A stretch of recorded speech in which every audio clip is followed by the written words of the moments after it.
Howdy, folks, and welcome to episode 49, the year that was. We're going to take a look at what 2021 had for us.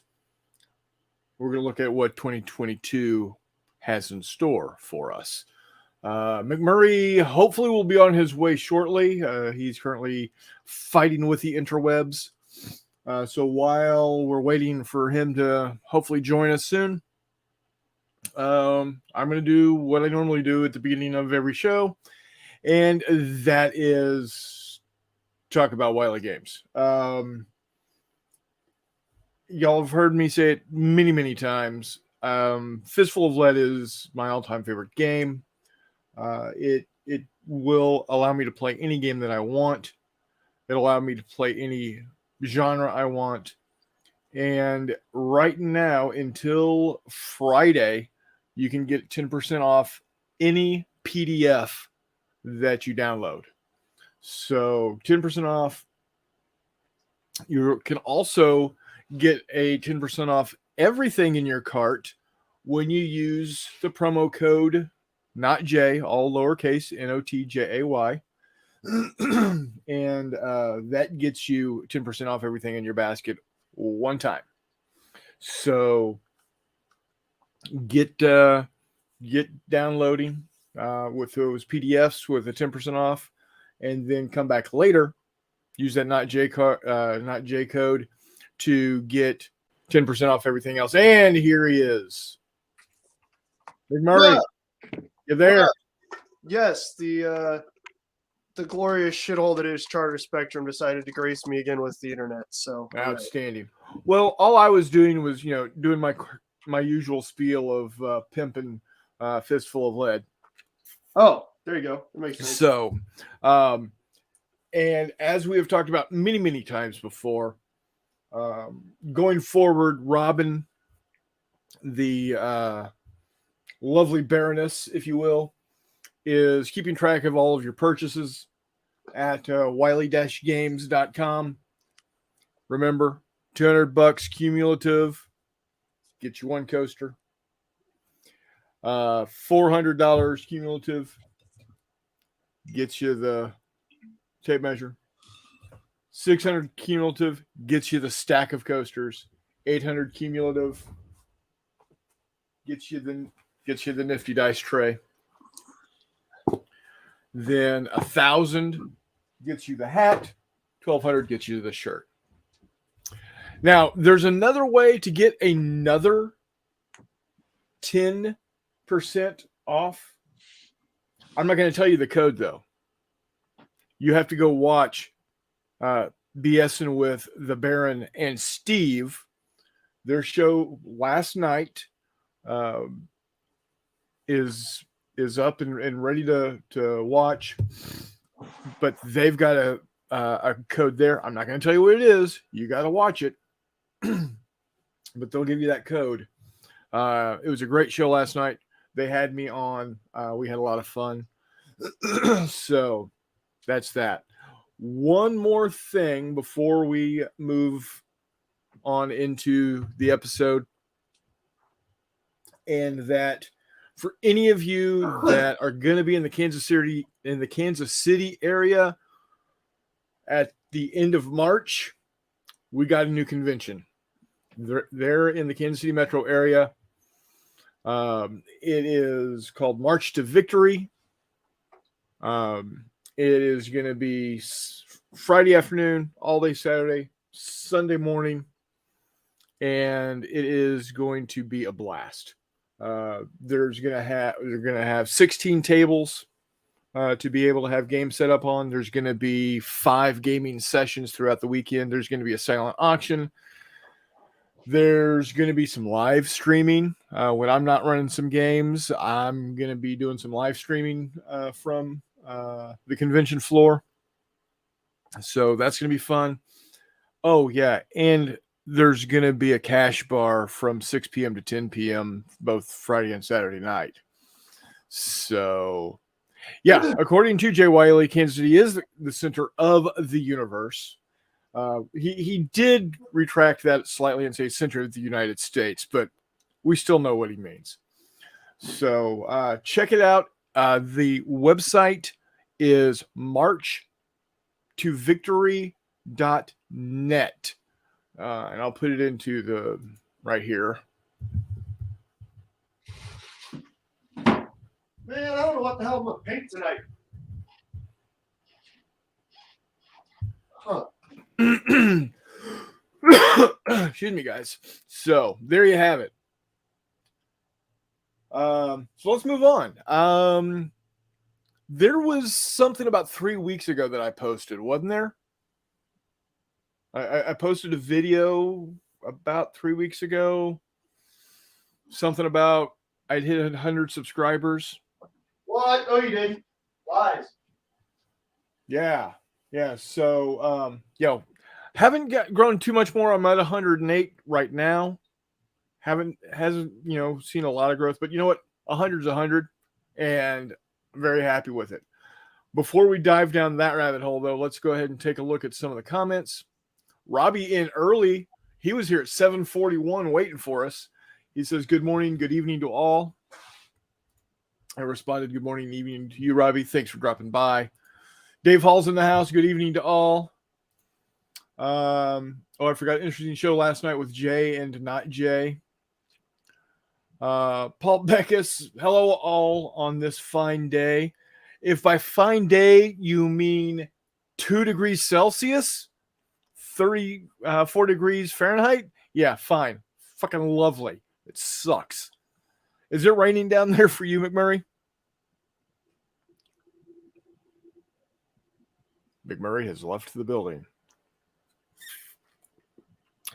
Crossing Obstacle Gaming says, hey all. Chuck, hey, hello to my favorite mini painters. You're welcome. Thank you, sir.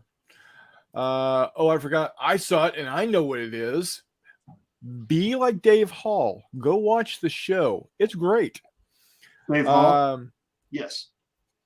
And Bunkhouse is in the house with Evening All. So, all right. 3 weeks ago, I posted up a video talking about the contest where if you put a comment with your miniature of choice and your t-shirt size, you're going to win the Chronicles of Not J t-shirt, just like I'm wearing tonight.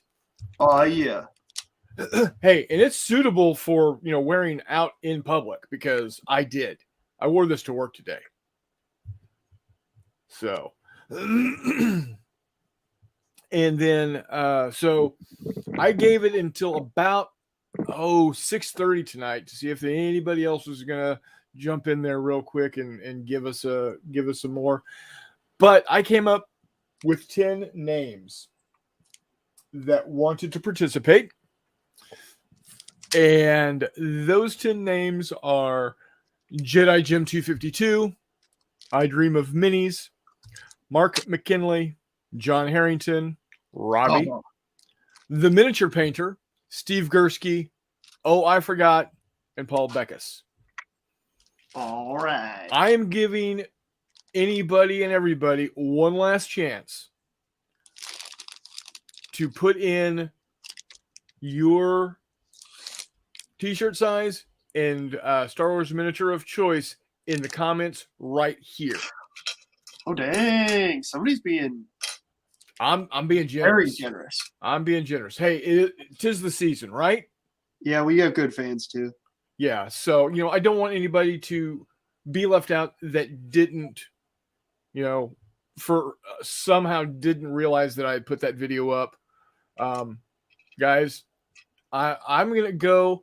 It's 8:39 my time. I'm gonna give you to 8:45. Hey, John, how you doing, buddy? Hey, Thanks for dropping in. It's 8:39 now my time. You know what? 8:50. We're gonna go to 8:50. If you want to be part of the drawing or the roll off or whatever I decide to do, put in the comments here on this on live right now your t-shirt size of choice and your miniature Star Wars miniature of choice. We got until 8:50. You got 10 minutes to do it. Until then, we're going to talk about what happened in 2021. And like I said last night, 2021 really, for me, it was a weird year, hobby-wise. We started off the new year with what I thought was going to be a, great success with the War Room. And whoops. But what happened was you see what had happened was February. I was seeing the writing on the wall. There was some stuff going on. And, what's that? I said there was some stuff going on. And, yeah. All right, Chuck. I'll throw you on. I'll throw you on here right now. I'm putting you on the list, buddy. Chucky, my man. Oh, and he wants an extra large Chewbacca. An extra large Chewbacca. Yes. I feel like that's now. Remember, not only are you getting a Star Wars miniature of choice from me, painted by me, you're also going to get an Ewok. Yeah, that is very true. There will be an Ewok included. There will be an Ewok. And there's going to be some other stuff also. There's going to be some surprises that I'm going to throw in there for you. So. Shit might get goofy. Who knows? Who knows? Yeah. So, anyway. So, Chuck, I got you in there. We got 8 more minutes. Anybody else wants to throw in there? How about Warmud? He came. How come he isn't on the list? Just not the same if Warmud isn't on there. Yeah, it's way better. Yeah. He's got his Star Wars stuff. He's painting on his own. He can have it. He does. That man has been painting everything. Yeah, he is. He's doing a great job too. Like a madman. So by February, I saw the writing on the wall. Things were happening. Less and less interaction with the leader of the group over there. Oh, and, yeah, I see that. I saw that, Paul. I saw that. Oh, Paul, you're just trying to rile him up. That's fair. No, see what I'm going to do is I'm going to set him up like they should have been, and see those helmets at the end that they were playing like drums. Yeah. That's because they were eaten. The stormtroopers? Yeah. See, the Ewoks are cannibals. See, or not cannibals, but definitely carnivorous. It always like confuses me. That blows people's minds. It's like they were trying to cook Han, like they were trying to cook him in the movie. What the hell are you talking about? Exactly. Yeah, Paul. Well, maybe that's something I'll do this year. Is I'll paint up all those damn Ewoks. There you go.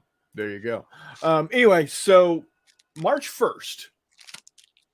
I had a YouTube channel for a while, God, all the way back to like 2009. Yeah, but I had exactly 2 videos on it. Yeah, airshow videos, right? What's that? Airshow videos, right? No. I had a video of my favorite band, Walt Wilkins and the Mystic Arrows, live from Green Hall in Green, Texas, just north of San Antonio. And singing my wife's and my song. If we had a reception where we would have danced, that would have been our song that we danced to when we got married. But we didn't, so it wasn't. Anyway, I had that video, and then I had a slideshow video that I put together of photographs that my wife and I took at a World War II reenactment put on by the Texas Military Forces Museum in Austin, Texas at Camp Mabry. Those are the only 2 videos I had on there from like 2009 until, March of this year. March 1st, I came home from work and said, you know what? Let's I'm going to do it live. Just see what happens. Well, 49 plus live episodes later, and we're going along about what, a dozen videos, because my first recorded video that I put in there was November 1st.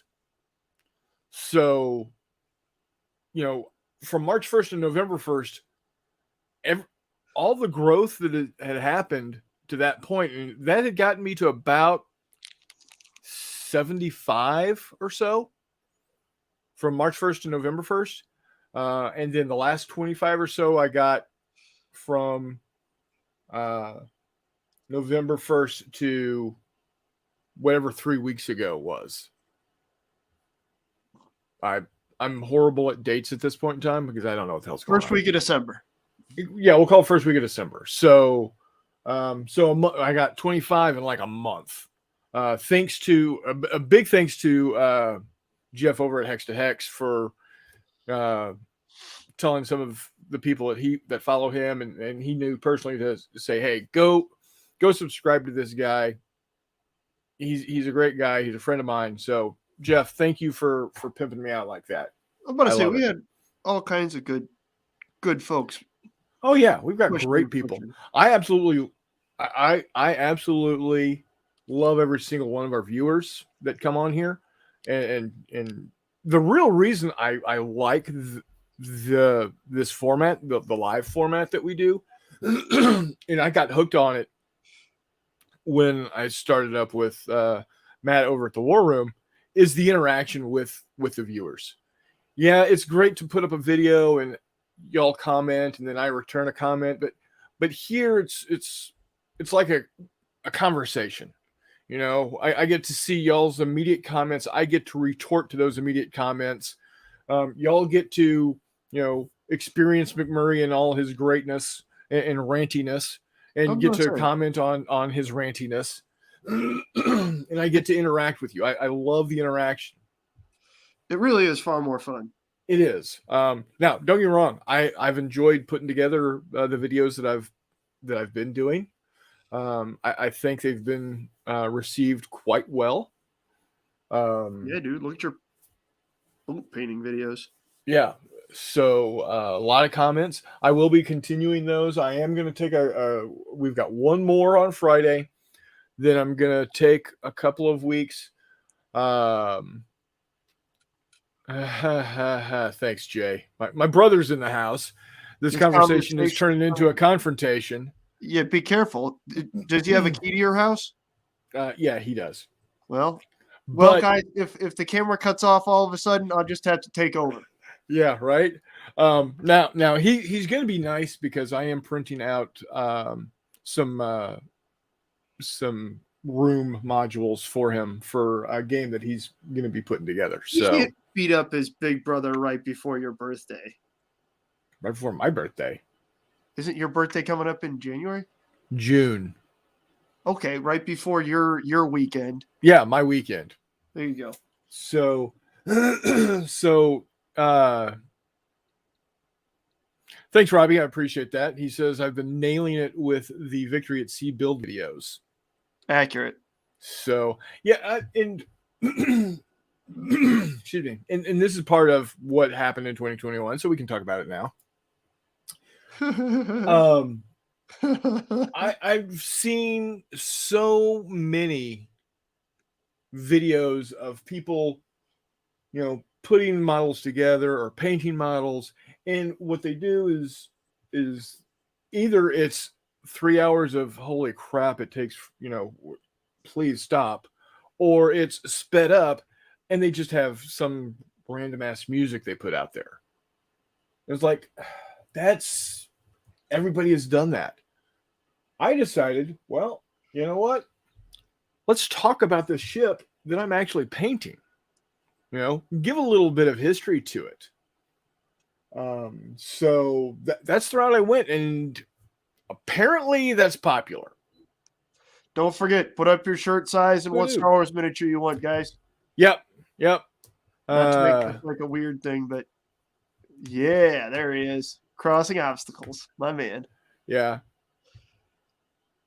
Sorry, Yeah, I didn't mean to yeah, interrupt. he But I says, noticed no, we're no, getting that's more fine. folks saying, Yeah, he says, I don't get to see many live streams. It's like 3:50 a.m. here. I could watch the replays, but that isn't as fun as the live streams. Exactly. You can watch a video anytime and comment on it, but you don't have the direct, immediate interaction. That I love it. And our besides, viewers, I love to hear my own voice. I'll be honest. our viewers Hey. are great. Hey, Jay, look. Ah, Just for you, Jay. Just for how you. awesome is that? That's not just for Jay. That's for all of our viewers. Yeah, I know. But he's the only one that just rattles my cage about it. Oh, always. Again, Ad infinitum. it's the little brother thing. We're supposed to do it. Yeah, exactly. It's So required. He was going to get kicked out of the union. So, yeah, I thought, if I'm gonna be painting these models, I might as well show people how I paint them, and it's great content for the channel. But I wanted it to be something different. I wanted it to be. I just didn't want to have, random whatever. So, Speaking of killing it, painting, whatchamacallit, by the way. Jesus, what do you call it? Victory at Sea. Victory at Sea. Yeah, go check out P. Vex's videos too. He's been running wild with it. Yeah, he puts together a good product there as well. So,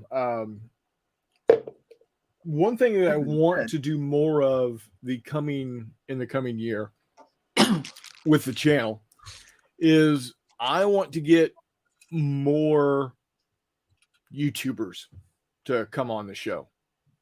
Like we did last weekend with John over at Joy of Wargaming.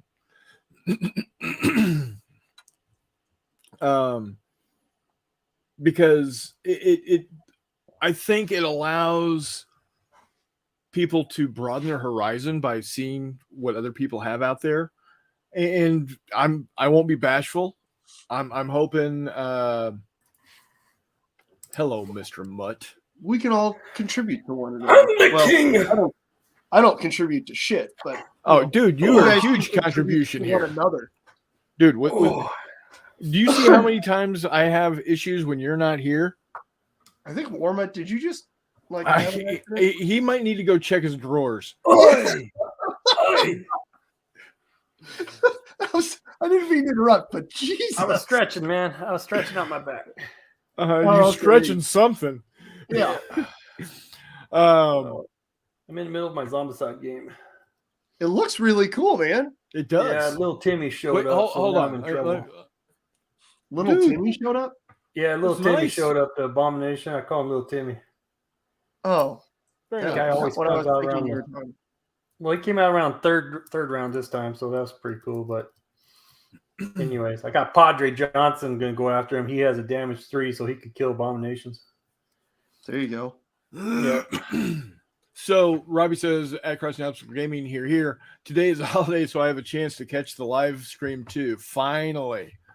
Well, I'm glad it works out for you. I am going to start having some more Sunday shows. Football. Football's almost over, man. It's 5 weeks left, man. Hey, in 5 weeks, we'll be good to go. In 5 weeks, you can join on the live stream, Warmut. Right. And Robbie does say at Mini Warmut, hey, Warmut. Oh, hey, Robbie. What's up? Zombies. You know it. Zombies. Oh, and he says, I put you in for a small size t-shirt. Yeah. Yeah, that wouldn't fit over his pinky. No. That'd be a half shirt on me. It is going to fit him, and it's going to be hilarious. Yeah, he's going to have to cut the sleeves off, and he's going to wear it like with an exposed midriff. Nah, I'm going to it's going to be a half shirt with my gut showing off and all that. Yeah, belly shirt, like you used to do in the 80s. There you go, belly shirt. Bunkhouse Game says, I've almost recovered my space in my office to start making my videos. Then it's a matter of getting the technology to work for me. Yeah, it's my biggest issue technology-wise is the amount of time it takes me to upload a damn video. Well, Bunkhouse, let us know when you do. Happy to watch. Yeah, Oh yeah, absolutely. Sharing them and stuff. You know, if you're not part of the Not J Tabletop Gaming group on Facebook, find us, and when you do, we'll let you in, and you can post there. Say, hey, I've got a video up. Yeah, absolutely. We'll go watch it. Hell, absolutely. So definitely, but yeah, I want to have some other YouTubers on here. I loved the conversation we had with John last week. It was really good. It's good to see the insight of other gamers that do what we do.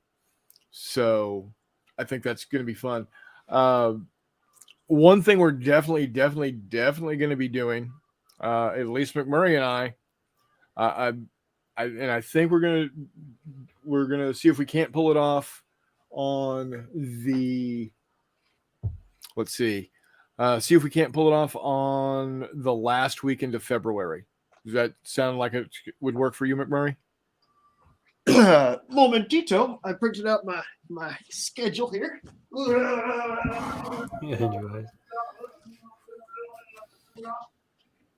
So while he's checking his schedule, what's going to happen is he and I are going to go live Saturday at noon. Not this Saturday, but 8. We're thinking, I'll have to check. As of right now, I'm working that weekend, but we can figure it out. Okay. But the what's going to happen is it's coming. Yeah. We're going to go live at noon on Saturday, and we're going to stay live until noon on Sunday.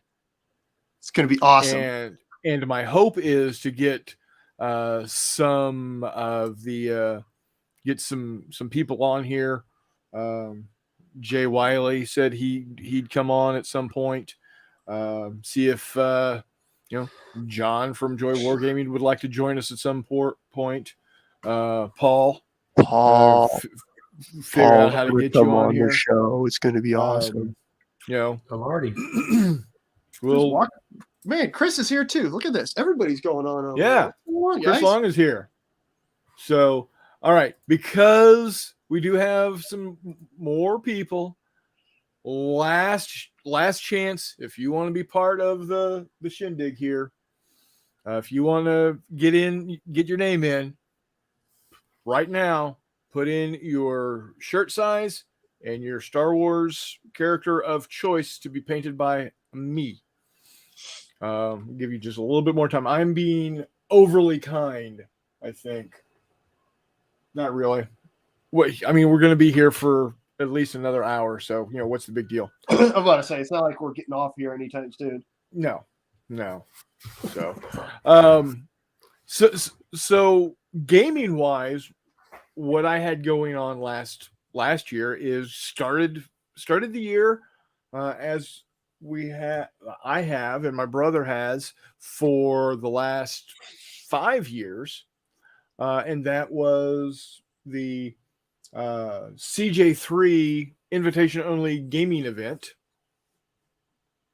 It always occurs in January on the weekend of Martin Luther King's birthday. The reason for that is it gives everybody the chance to go in and have that Monday off after a gaming weekend. So, excuse me, that was good fun. Then really didn't have a whole lot gaming wise going on until we hit July, and we had my brother's gaming event, invitation only gaming event at J3. So the reason why that's CJ3 and J3 is Jay started his event 12 years ago now, and it stands for Jay's July Jamboree. And because at the time I was living in Austin, but he was living here in Western Illinois. There's like a whole lot of not a gaming going on around here. So he said, hey, I want to invite friends to come out for the weekend and game. And that's what we did. We all gathered together at the winery that's owned by a friend of his, and we had a weekend of gaming, and that has grown, not really grown, but has just progressed for the last 11, 12 years. And when I moved up here, going on 6 years ago now, I said, you know what? Why don't we do one in January? And so we had CJ3, because I'm Christopher James January Jubilee. So CJJJ. So CJ3. So we had CJ3 in the winter. We've got J3 in the summer. The other gaming events, or not gaming events, but gaming opportunities I had is when we had the crossover, the War Room Wiley crossover weekend. I was about to say, you forgot one there in between June and July. Yep. That was a great time. It was a lot of fun. And then that's when it just completely flew apart. That's when everything went full nuclear, and then all of a sudden somebody, well, we're gonna keep this PG for the kids. Right. Yeah. We'll just leave it at that. And then we missed out on recruits again. Boo. But in October, we got to go to Wiley headquarters again for the Wiley Wargaming Weekend Part 2. Fantastically fun. It was a blast. It was a lot of fun. I was there, of course. McMurray was there. We even got Todd. To join us, and he had a blast. He had a lot of fun. We had the best of times. So those were my big gaming events, and then of course the channel has grown. Like I said, we're at 108 subscribers now. If you are not currently a subscriber, please press the subscribe button. Yeah, please. I was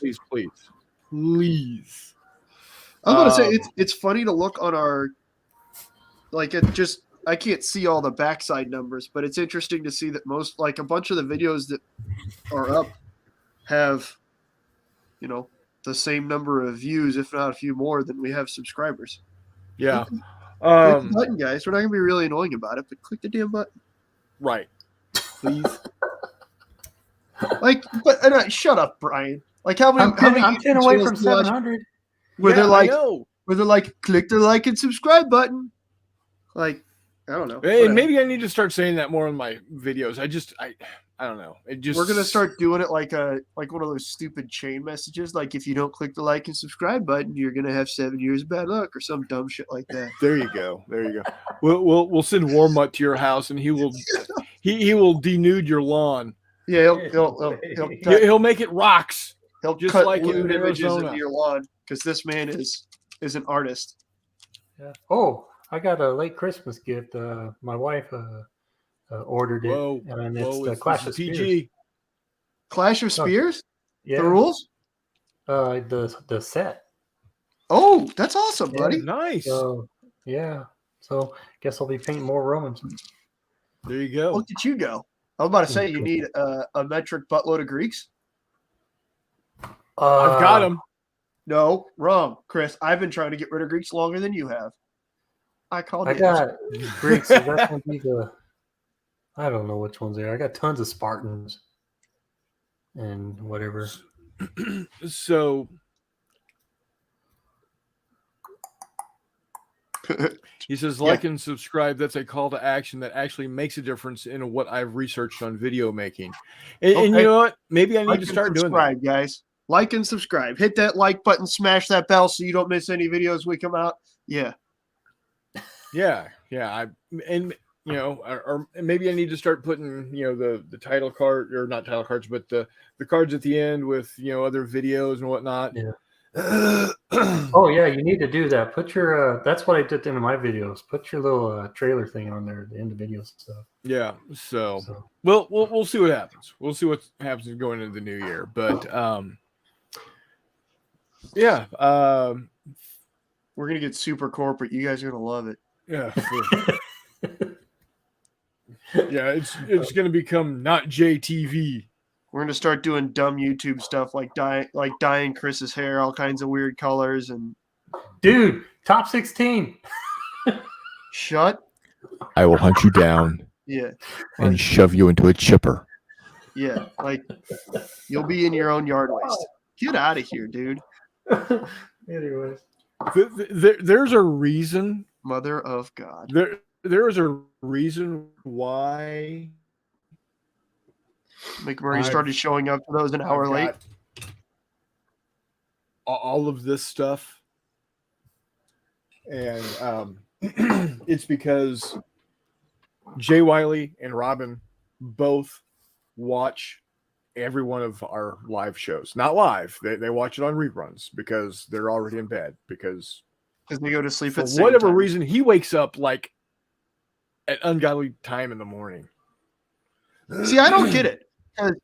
Everybody says that. Like, Jay says we're up way too late, and you say Jay's up way too early. But I talk to you when you go to sleep, and I talk to Jay when he wakes up. Yeah, because I don't get your it. schedule is completely screwed. Yeah, well, because you're talking to me when you're waking up. Yeah, well, you're talking to him when you're going to bed. Ish. Yeah, sure. Whatever. Whatever you say, man. That's just like your opinion, man.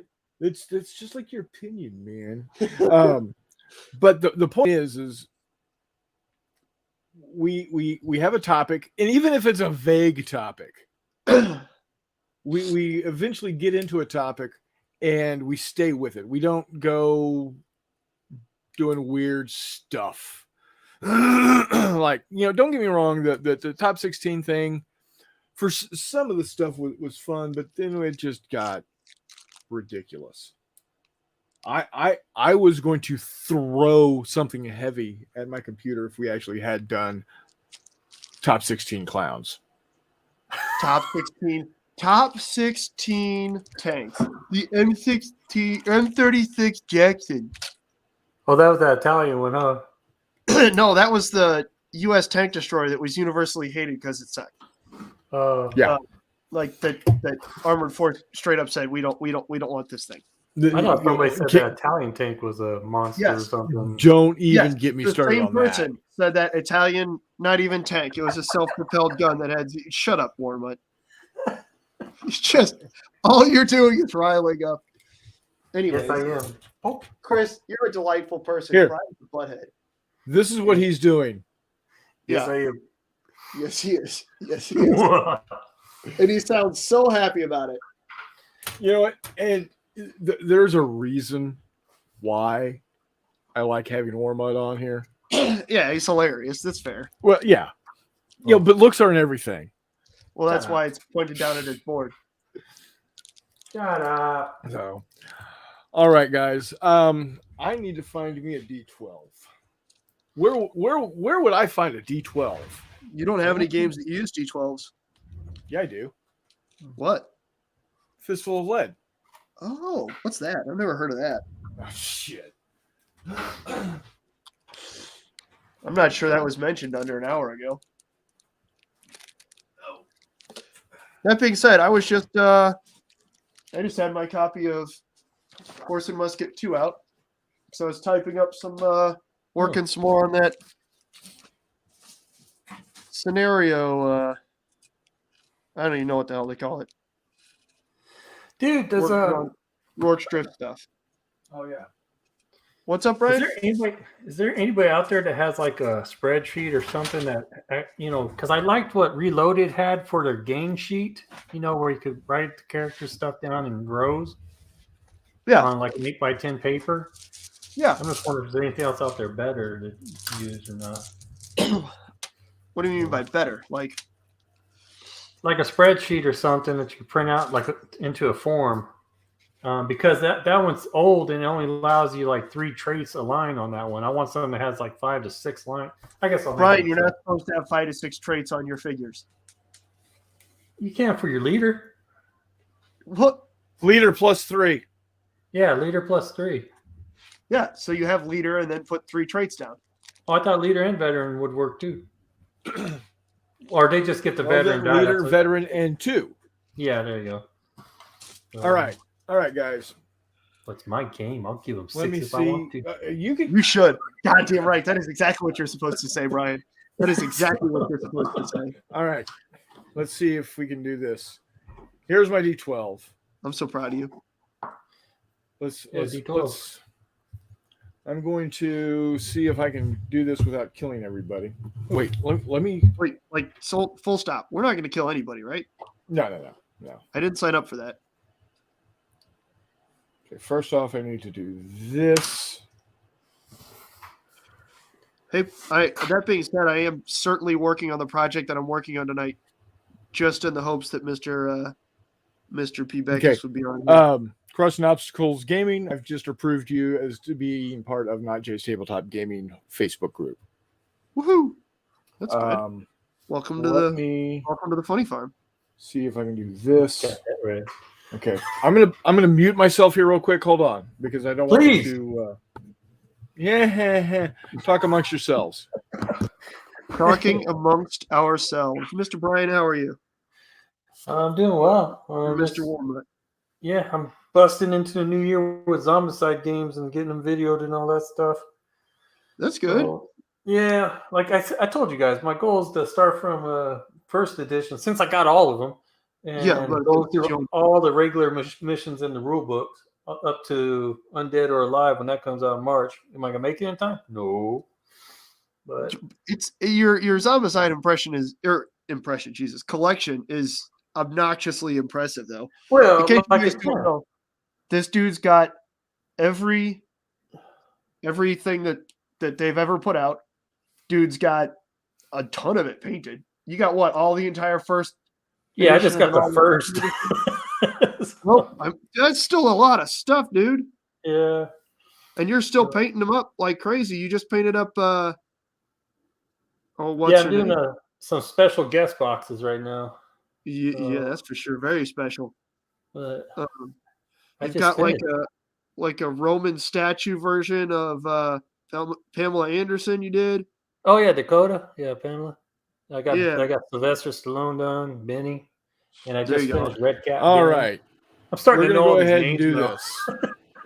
Oh, everybody see it up there, Chris. Make that the one screen, dude. Where's your dice tower? You call yourself a gamer? Get a dice tower. You need to have a dice tray. He's about to roll his die, and it's going to go God knows where. That's what I was going to say.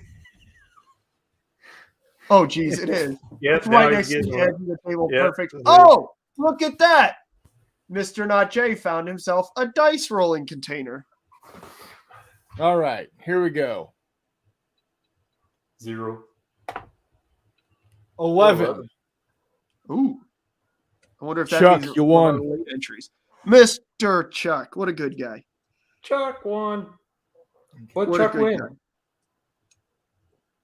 Come on down. And what did Chuck win, Chris? You want a Star Wars Chuck miniature? won. Hold on. Chuck won. I believe he said extra large Chewbacca. Yes, an extra large Chewbacca. So I will be getting a Chewbacca miniature. I'm going to paint him up. He's going to have his mini me right there with him. Let me see here. Where are you, Chuck? Where are you?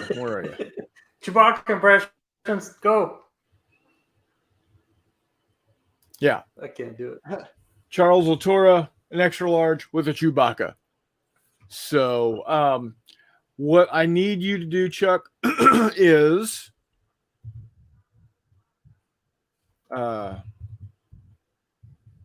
send me your physical mailing address to that email right there. Not jttg@gmail.com. And guys, I'm going to have more contests. I think this was fun. It got some people involved. It got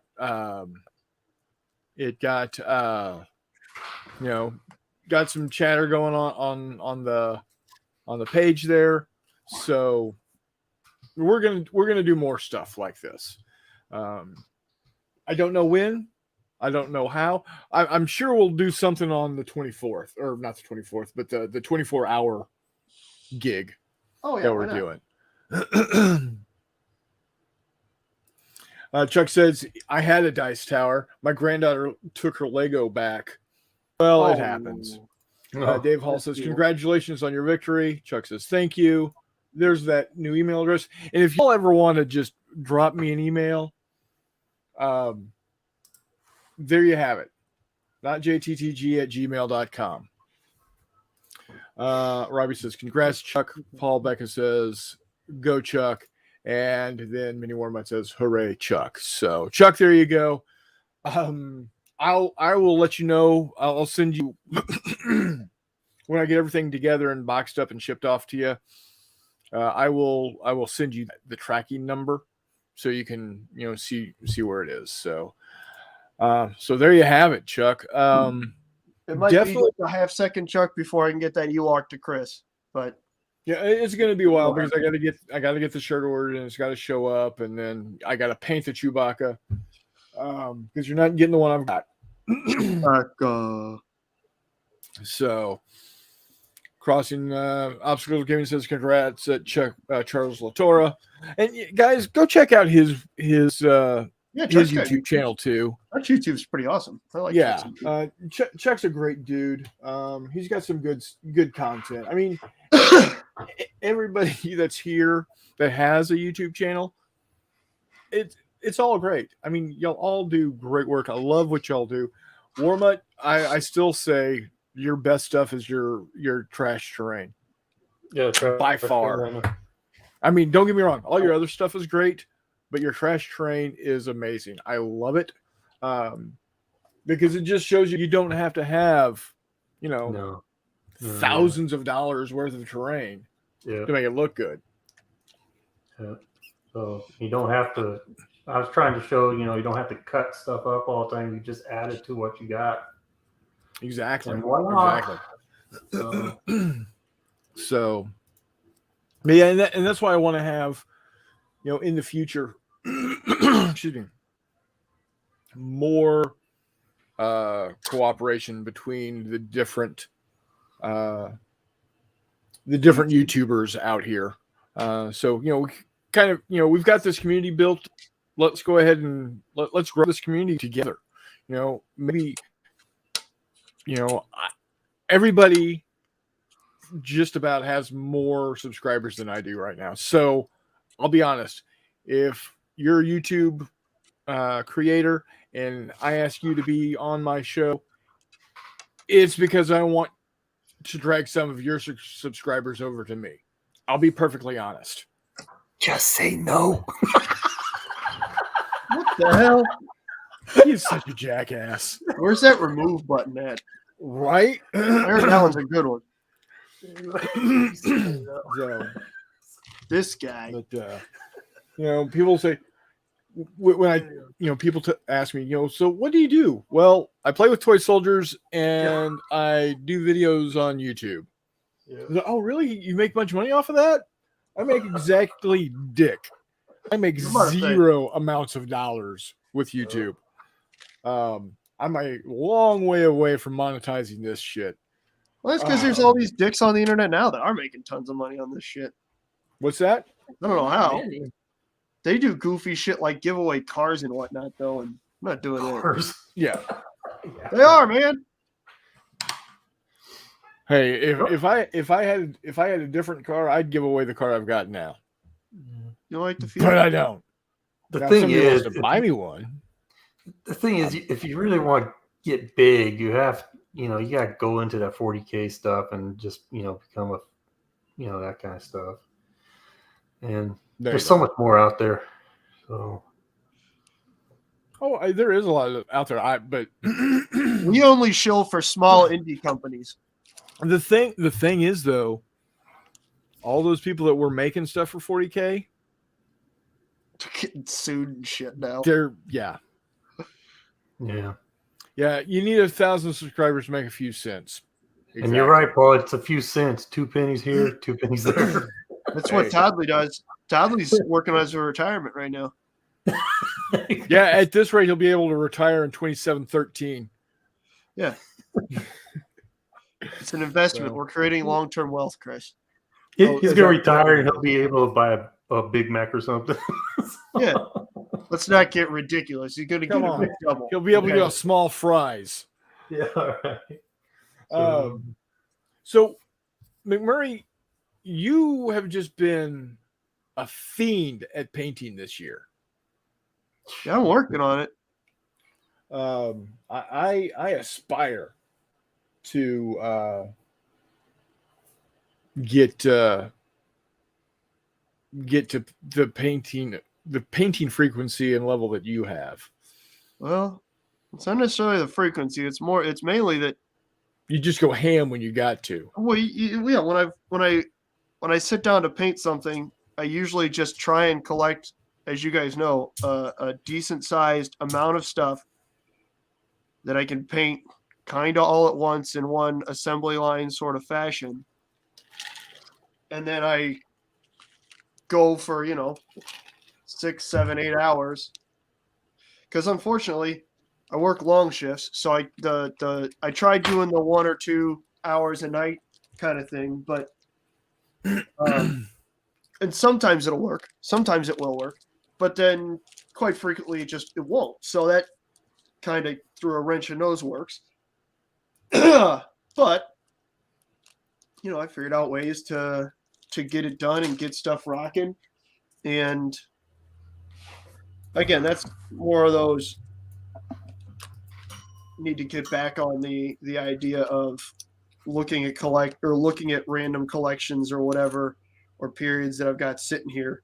And if you guys want to see how I paint them, not necessarily quickly, not necessarily super well, but efficiently,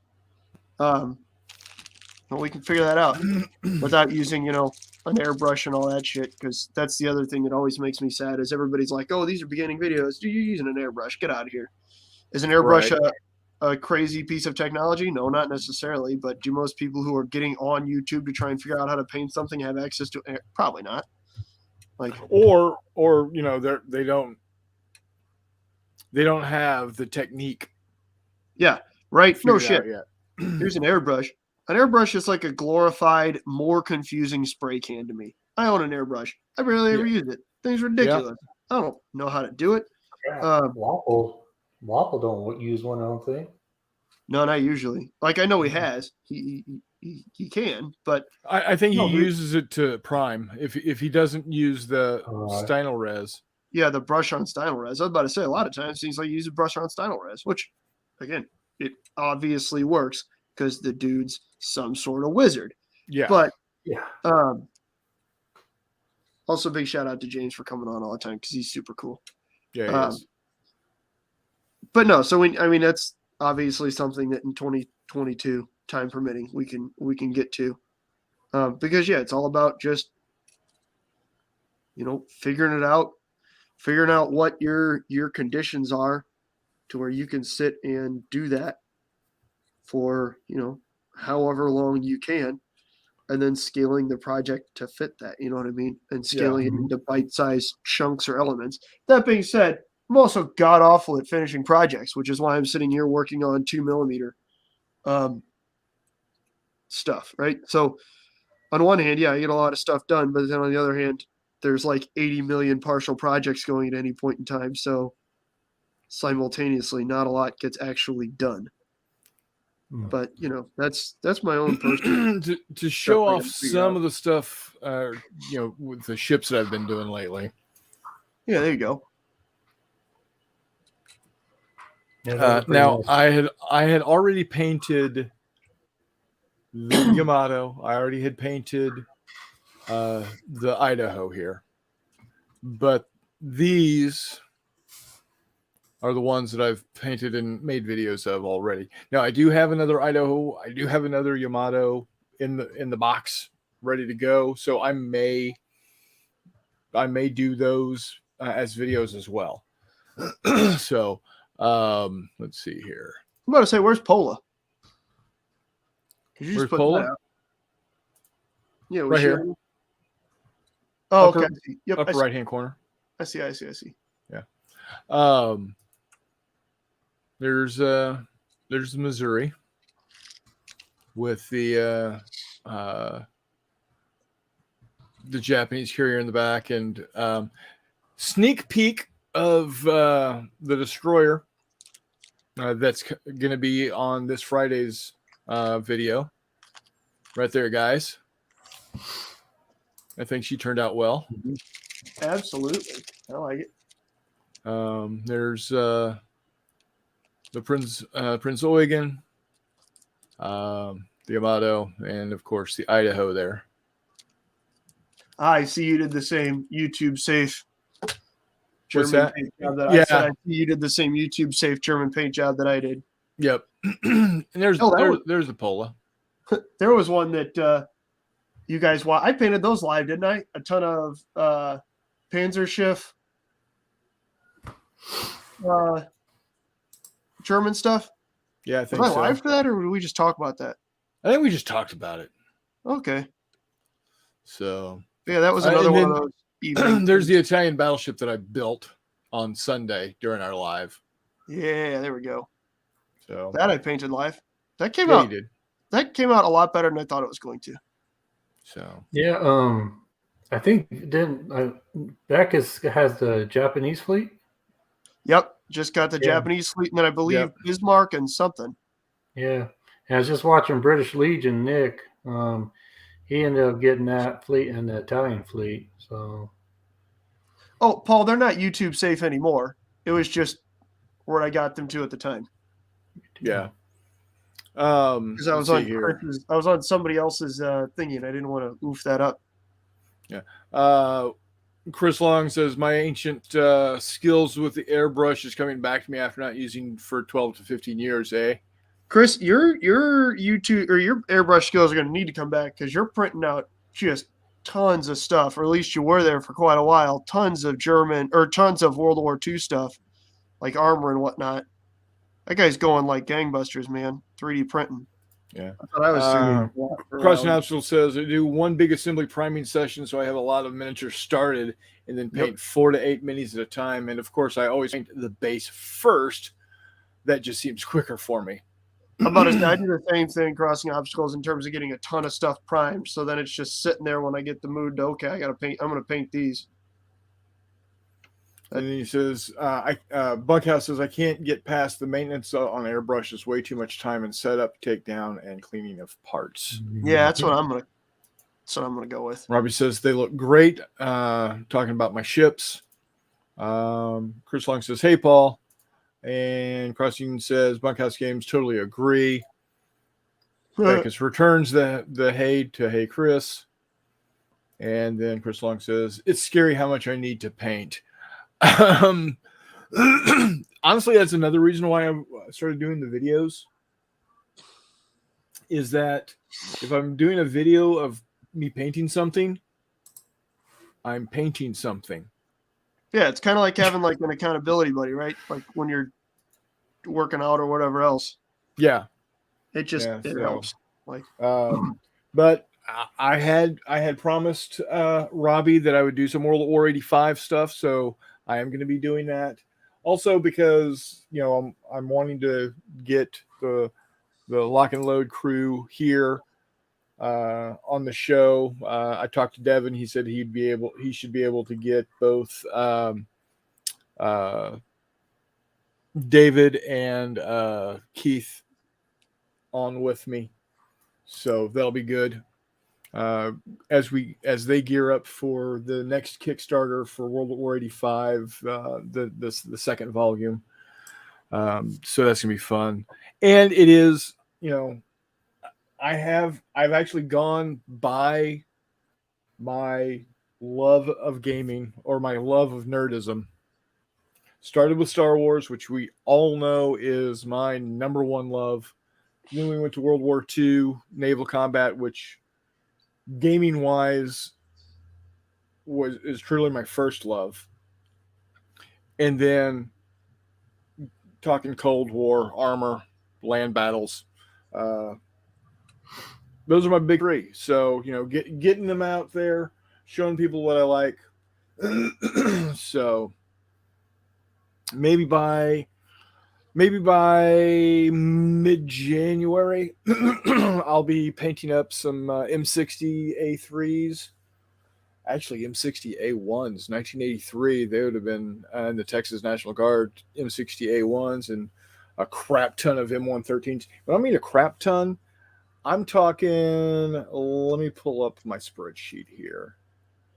Well, he said he has to pull up a spreadsheet, so that should let you guys know how mentally stable Chris is right now.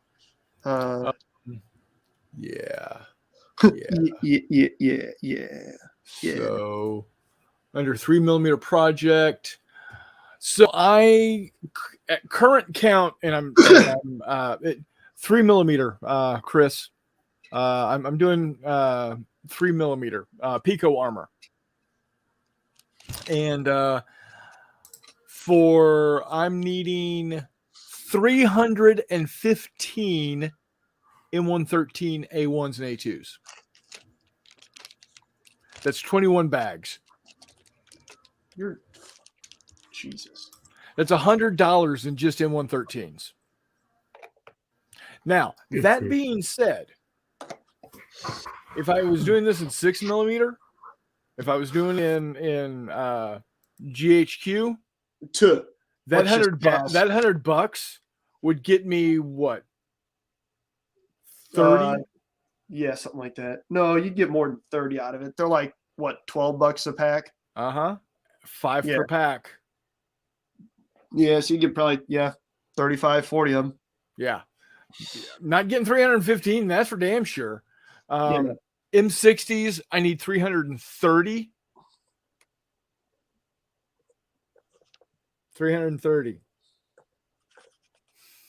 So I'm needing 60 M109A2 155 self-propelled howitzers, and I'm needing 15 M110A2 8-inch guns.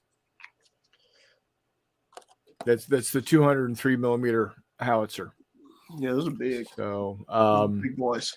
And that's not counting the M901 hammerheads. That's not counting the I think they're M151 mutts with toes. That's not counting all the infantry. Now, I'm not doing 1-to-1 on infantry because I'm not about to buy 10,000 little 3mm dudes. That's not happening. I'll probably get around. I'll probably end up getting about 20 packages. Yeah, 3mm, you would see the howitzers on the table. Well, see, actually, what I'm doing, it's not for any specific game that I'm buying all this.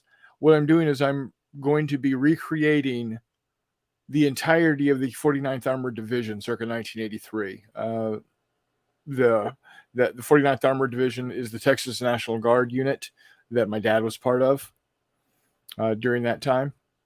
And I thought, you know what? Why not? At $475 for 15, why not? Yet I'm not going to be buying 10,000 little infantry dudes, Mr. Beckus. I'm crazy. I'm not nuts. But see, the problem is we end up with, once I've got this, I then have to buy Warpack and do the same thing with Warpack. So right now, with just the M113s, the M109s, the M110s, and the M60s, I'm at about $230 worth of stuff.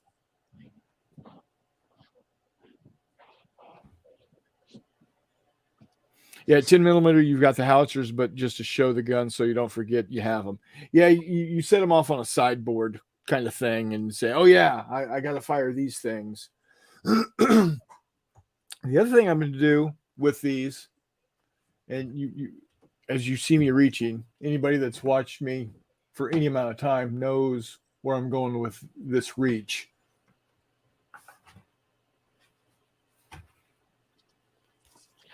I'm going to be doing this. That's what I'm saying, Paul. Bigger battles. You should have 1-to-1 on infantry. What about the support, like payroll, military police, kitchens, and medical? I will be getting M113s for ambulances. I will be getting the military police unit jeeps. Hell, I'm going to even see if I can't get the rat rigs, the radio and teletype vehicles. So M557s for command vehicles, deuce and a halves, figure out how to make the stretch top deuce and a halves. Yikes, yeah, he has lost it, guys. Yeah, it's going to happen. It'll happen. So the Facebook page name, it is officially called, hold on, bear with me. The Facebook page for what? For it's Not Jay's Tabletop Gaming. Oh, yeah.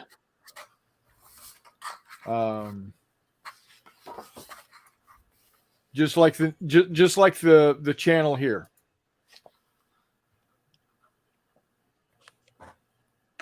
So, but my Pico Armor project is a project that will go for a while.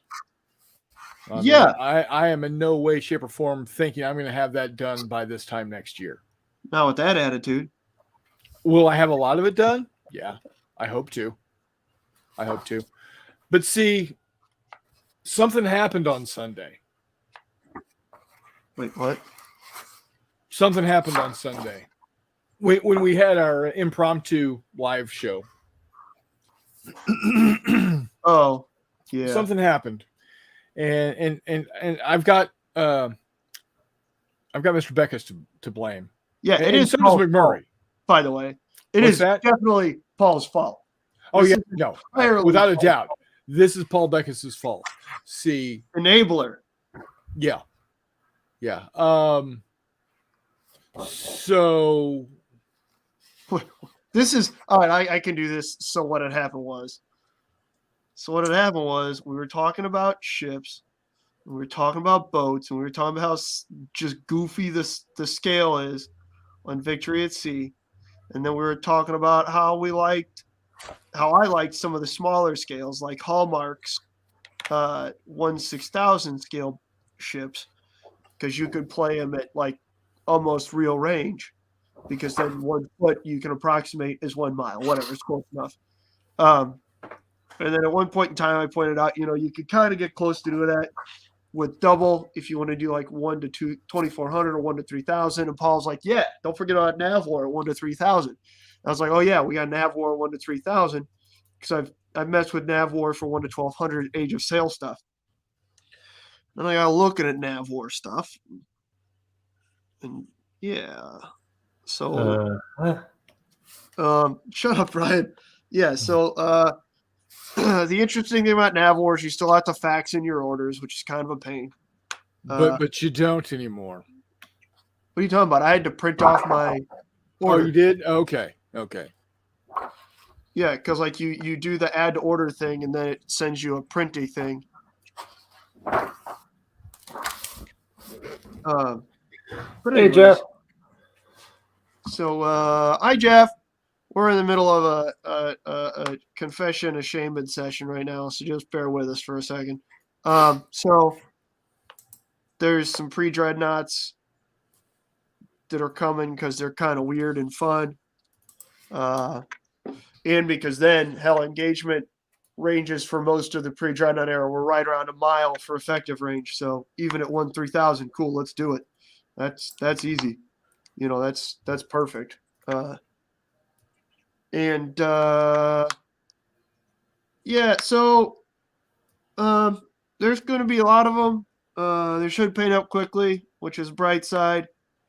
For whatever reason, I decided a little while ago I've just got a bug up my ass wanting to mess around with some Wells sort of sci-fi stuff because, you know, well, there is, in my defense, Chris, there is a ship in War of the Worlds. There is a boat. So naturally I had a problem and I was like, "Ooh, yeah, I need to find the Thunder Child." And so I can play with the Thunder Child, you know, and then play with some tripods. So I found finding Martian tripods are actually, shut up, Chris! Shut up, Chris! That's not funny. Chris Long is currently making fun of us and laughing at me. Well, Chris, you'll see. But anyways, so I found some 1-600 MDF Martian tripods made by Eladia Game Studios out of Turkey. So the shipping on those was kind of a monster. But anyways, to go with, yeah, obviously, yeah, 1-600 pre-dreadnoughts that I have from Old Glory, and then, you know, I've got these 2mm, 3mm, which works out quite well with 1-600. And they're already, this occurred to me. I mean, I was already putting these together for If the Lord Saves Us to play World War I type stuff. And, you know, War of the Worlds is right around, you know, that time. We're pushing the Martian invasion off by about 10 years. But, so, you know, that's why I'm putting these on bases. I've got some land ships to start on. And I do have some infantry here that is already primed to begin painting, as well as cavalry, some machine guns. I'm sorry, that's a cannon. That's like an anti-tank gun type thing, like a 6-pounder. There's a machine gun section. Well, long story short, I got. Okay, so here, let's put it this way. A new project is bringing around progress on another project. So, yes, Chris, it's rather funny. There's irregular infantry as well in kind of different horde formats. So that should be interesting, entertaining, however you want to put it. There's bipods in this same scale. I also do already have some naval stuff in this scale that I was using to play David Manley Steamer Wars with, which is quite cool. No, I'm not doing Modern Nav War. I'm not doing Modern Nav War, Chris. I just ordered pre-dreadnoughts and some World War II stuff because, as it turns out, you can put together pretty much the entire Battle of Samar for a low price. Oh, okay, so me, again, being the masochist that I am, I said, well, what would it cost to do the Battle of Savo Island? Iron Bottom Town. That's not a huge, that's not a huge investment. That's a total of 12 U.S. ships and 8 Japanese ships, right? $32.58 for all of them, both sides. Oh, you can also get all 40 monitors that the British built during and around World War I for like 18 pounds. Yeah. So, as you guys know, I have a monitor problem. So then I said, well, let's step it up a little. Battle of Surigao Strait. Right. 34 Allied ships, because there were 2 Australian ships there, the Shropshire and the Arunta. Yep. And 7 Japanese vessels. So you're looking at what 34 plus 7 is what 42, 41. 41. I don't math. Yeah, you're good. It's 41. I was giving you time, but you got it. $58.23. The entirety of the Battle of Surigao Strait. And see, that's the fun part, right? I took the tack of ordering packs from them because here's the thing. As bargain as their normal ships are, if you order the packs, granted, they don't tell you what's in the packs, but some things like you gotta just assume, right? Like if you're ordering a German World War II, like, fleet pack, there's not, I mean, to a certain extent, like if you order it for, the US or the British, obviously you can't necessarily know what you're going to do. But if you're ordering like an early German or late German fleet pack for World War II, and you take into account that there's 6 dreadnoughts in there, man, there's not that many German dreadnought grade capital ships that you could miss out on. You know what I mean? Same with cruisers. Like, there you go. Or the Italians. Like, think about that. So I kind of did that as a way to A, get a good feel for their ships, B, get a great deal, because you get six dreadnoughts, 4 cruisers, and 8 destroyers, which is 18 vessels for right at $18 US. You can't beat that. Great that obviously destroyers usually come in packs of 2 or 3, whatever. My point is, yeah, that's better than you can shake a damn stick at. Well, considering for $18 you get a GHQ ship. Yes, and I mean, again, I'm not saying you're wrong. Those are beautiful ships. I have some. I have more than some, but I didn't pay for them. They are. They're slightly larger scale, what have you, but that's fine. Again, you and I like playing with our models, and I don't think there's a person here that would argue that GHQ almost makes more scale models than they do gaming pieces. Yeah. Right? They are. And man, I intend to use and abuse the shit out of these things. So and the other great thing about 1/3000 scale is you only have to do a 2-to-1 scale compression. Well, that's my point. And that was my point. And then saying, well, maybe I'll do pre-dreadnoughts, right?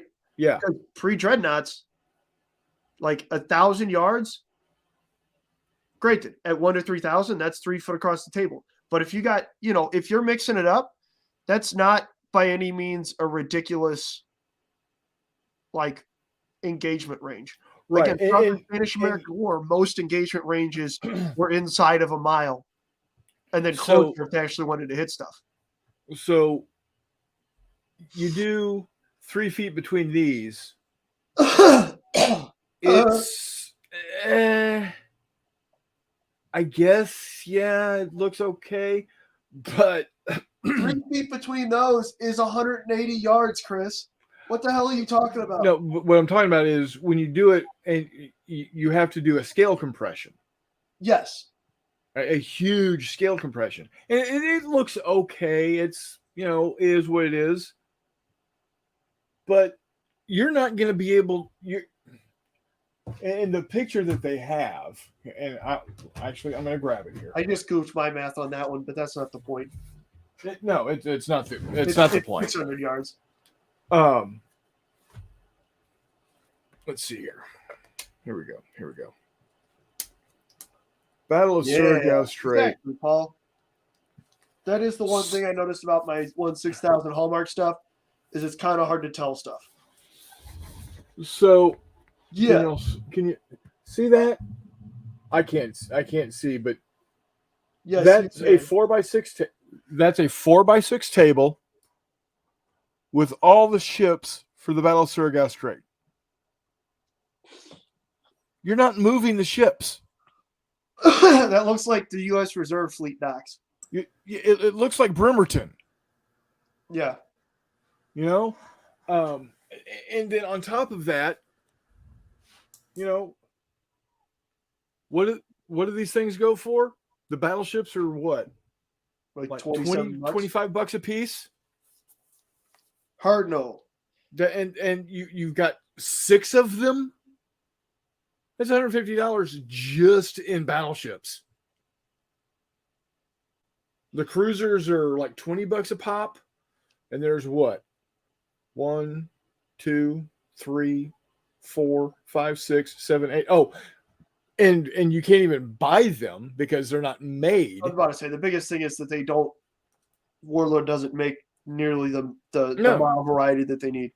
No, and I mean, and I'm not wanting to go down the aisle of bashing Warlord.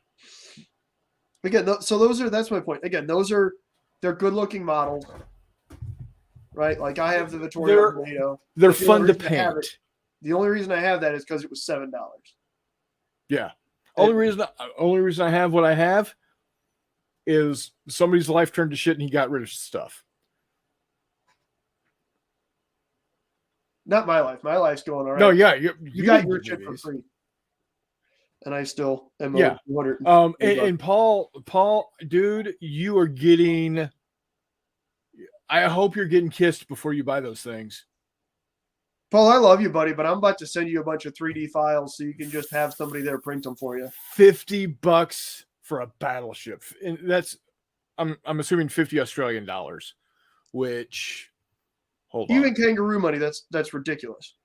Let's see what Paul's making the big bucks, but even so, let's take a look at Australian Kangaroo dollars to US dollars.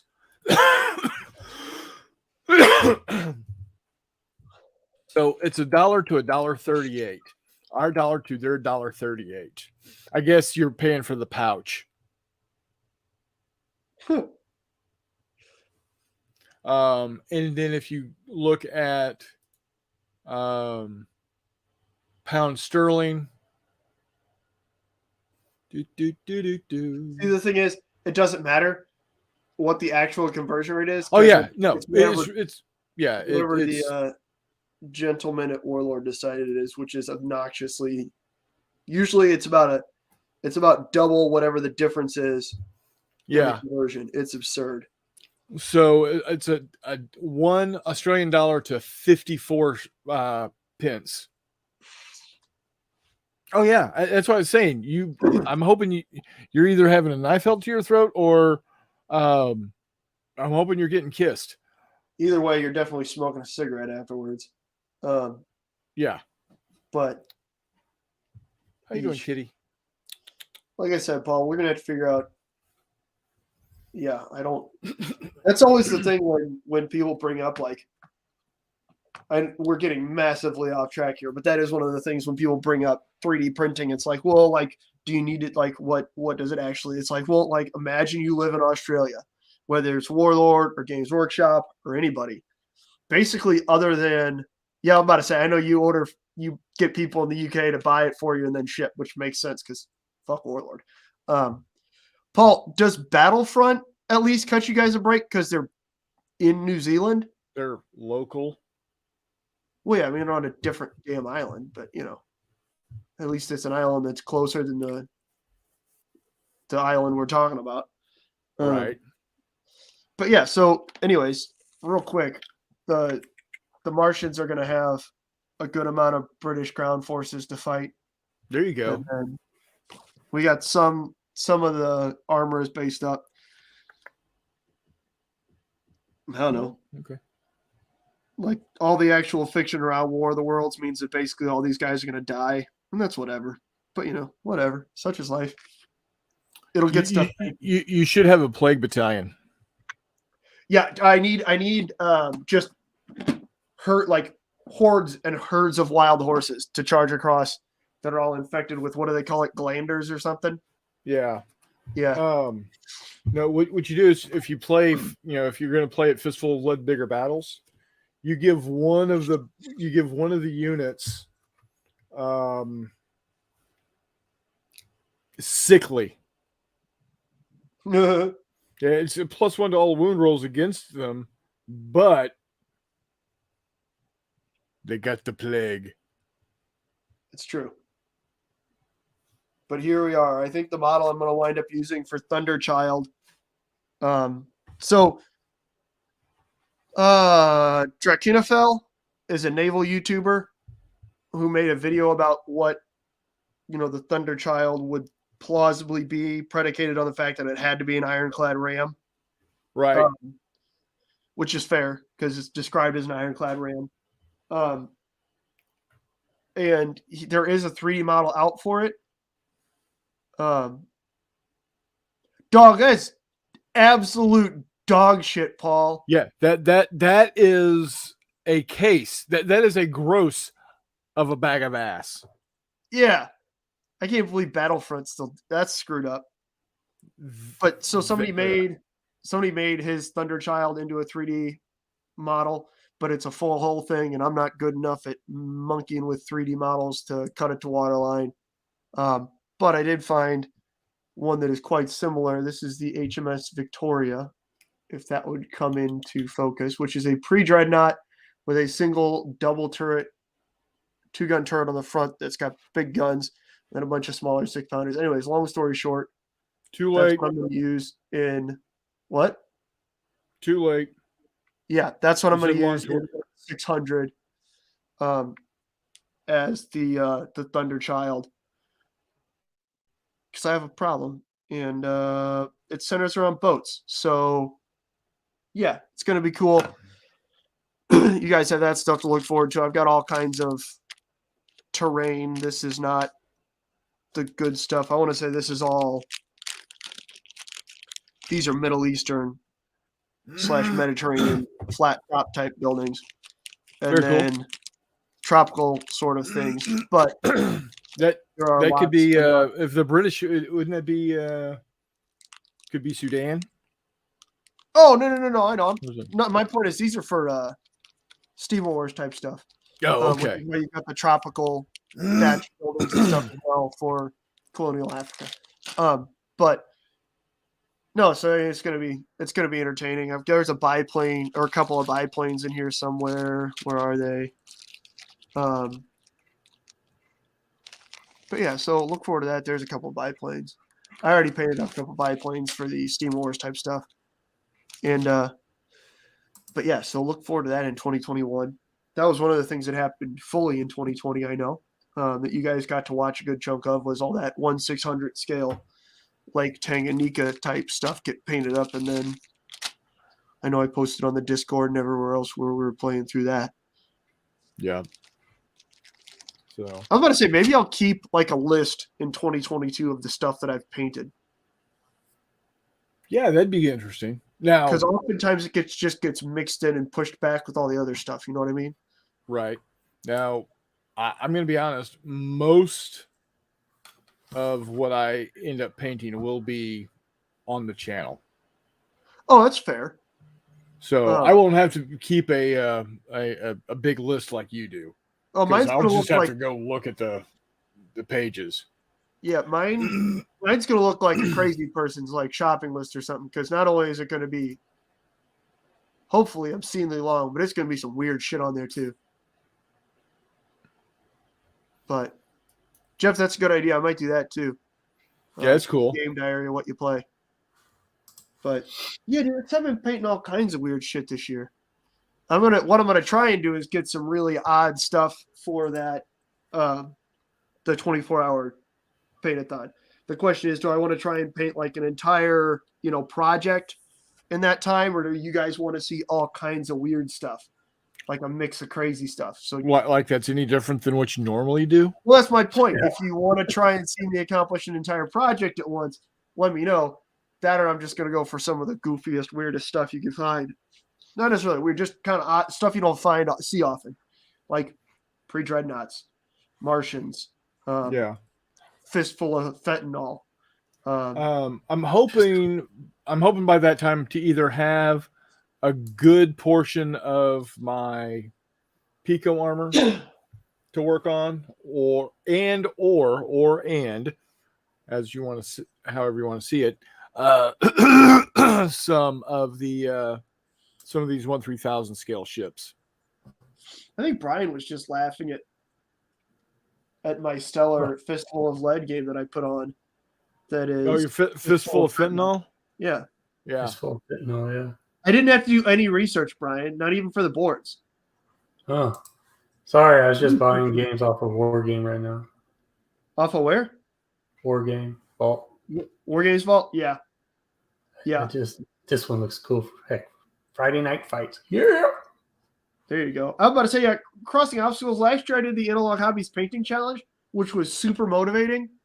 And then was also a really easy way to go back and look at everything that I did for 3 months. My dumbass forgot to sign up this year.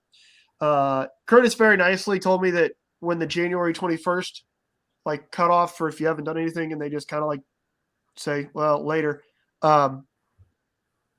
If they have enough people drop and their workload isn't too much, because they added like 30 something participants over last year, he'd give me a holler.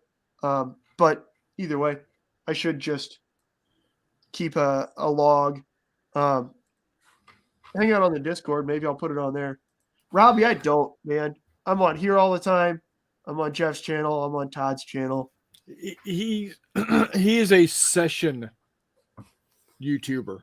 He's kind of like the backup musicians for Steely Dan.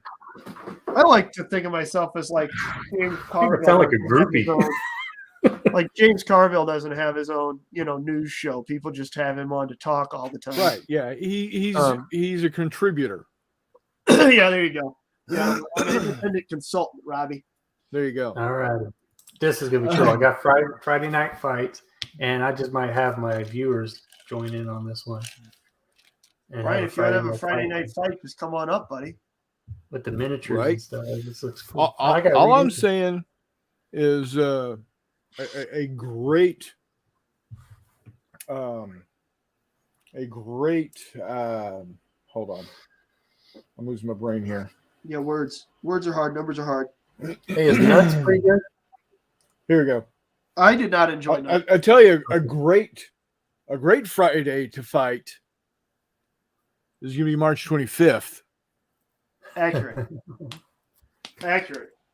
You want to fight? March 25th. We'll fight. Oh, that's what I need to do. Shit. No, anytime McMurray wants to, excuse me, anytime he wants to, make a video or go live, he can do it here. It's usually pretty funny because we've got a group chat of the guys who used to be on the War Room. And so every now and then when I'm feeling froggy, I just kind of hop on there and say, hey, who wants to go live with this? Or who wants to go live with that? That's how Todd wound up with an unboxing of Battle Valor Games stuff. Jeff's wound up with some weird shit. That's how Chris wound up with watch McMurray paint 7 Ewoks in 2 hours. Hey, it was a blast. All kinds of stuff. Once Brian decides he's going to go live, we'll get some fun stuff going there too. Oh, absolutely. That's nerve-wracking, man. I did it one time, and it's hard to look at the chat and do what you're doing. That's why you got to have stupid friends. That's why you have stupid friends. Exactly. So I'm here for you, Brian. Yeah. Why do you think when I know McMurray's not going to be here because he's got to be at work, I am begging and pleading for you guys to come join me? Very special. Very special, Paul. Sometimes I wear a helmet to school. Oh, cool. 24-page rule book. Yeah. All right. I almost called us the Short Bus All-Stars, but hey, it happened. Abbreviated transport. Yeah. Actually, the Short Bus All-Stars was going to be the prog rock band that I was going to start up with my fellow coworkers when I worked for Apple at CompUSA in Austin. There you go. But yeah, no, I mean it's entertaining. The window lickers bus. Yeah, exactly. Yeah. Tasty windows. I'm trying to think. I don't know if I've ever been on any other YouTube channels other than you guys. The snozberries taste like snozberries. I was almost on BSing with the Baron yesterday as well, but that didn't work out. One of these days, Jay, Steve, if you're watching, or Jay and Robin, if you're watching tomorrow. We'll do that. All of his feelings, Chuck. He's gonna talk about the boys that he likes. How he wants a pony when he grows up. Someday he'll have a pony. You gotta stop making fun of him, not Jay. He's going to have a pony. Who's this? He did get a super pretty princess tiara. That's gonna go in his diary. Oh, we're talking about Jeff, aren't we? Yes. Chuck asked Jeff what he's going to put in his diary. If I had to guess, it will very likely mostly center around his unrequited love for Todd. There is that. One thing I forgot, McMurray, that we're also hoping to do is we're going to get in the family truckster and hoof on out to northern West Virginia. Yeah, accurate. We're gonna go roll up on Jeff's pad, and we're gonna hang out with him and take him to one of the HMGS game conventions. Yes, that is going to be quite outstanding. So, we just got to figure out which one and when. So, it's going to be quite outstanding. Oh yeah, yeah, it's going to be great. We do need to give him enough warning though to hide all of his stuff, friends. All of his friends of the inflatable variety. Yes. I wasn't going to say it, but kidding. I'm just kidding. We love you, Jeff. I want to say you should be on here too, buddy. You can always say hi. I know you're playing. Hopefully, you're playing Ardennes right now. Hey, I stopped playing, but I'm excited to be on here, man. So that's what I should be doing. I appreciate that. Yeah. Oh, he says he has enough dolls to share. Thanks, okay, but no. Well, I appreciate your generosity, Jeff. We're going to have to politely decline. Dude. I'm just waiting for this to turn south here real quick. That's why we're politely declining and hitting a hard left. We're pulling a NASCAR. We're just going to keep it hard turns. But yeah. So, but I mean, last year, all in all, was a good year. I mean, I did something crazy that I thought I would never do, and we're doing it right now. Yeah. I didn't think I would ever do my own live show, much less 49 plus bonus, much less 108 subscribers. I'm about to say the other really awesome thing is that we tend to have, like, people are sticking around and commenting, like, through. You know what I mean? That didn't used to happen. I'm not saying that people lost interest at a certain point, but we tend to keep it on gaming. We have 11 watching right now.